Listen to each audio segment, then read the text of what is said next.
د نن شنبه ورځې لاندې دقیق او مهم خبرونه.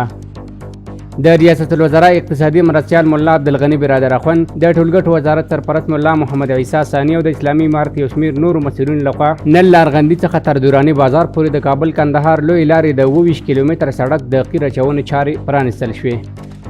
د اطلاعات او کلتور وزارت سرپرست مولا خیر الله خیرخوا صاحب په کابل کې د پاکستان اسلامي جمهوریت له سفیر عبید الرحمن نظامانی او ورسره ملپلاوي سره په کتنه کې له ګاونډیانو سره د متقابل درناوي پر بنسټ د افغانستان د فرهنګي اړیکو پر ټینګښت او پراختیا ټینګار کړی. په یاده کتنه کې د عامه ذهنیت پر روښانه کولو او د اړیکو په ټینګښت کې د رسنیو رول مهم بلل شوی دی.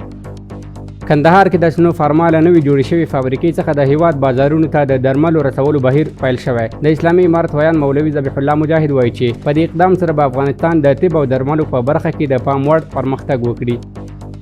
د حج او اوقافو سرپرست وزیر د رابطه العالم الاسلامي نړیوال سازمان له مشر سره لیدلي دي. په یاده لیدنه کې د حج او اوقافو سرپرست وزیر شیخ الحدیث مولوي نور محمد ثاقب په دینی او علمي برخو کې پر دوه اړخیزو همکاریو د اسلامي امت د ستونزو پر حل او د اسلامي امت د هویت او حیثیت په ساتلو او پیاوړي کولو بحث او مفصلې خبرې کړې دي.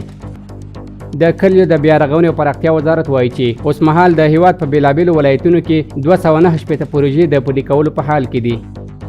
کابل ښاروالۍ وایي د 12مې ناحیې مسؤلانو د یاد ناحیې له اړوند سیمو څخه د څارنو په لړ کې د غږیزې ککړتیا د مخنیوي په موخه 300 لوډ سپیکرونه راټول او ضبط کړل.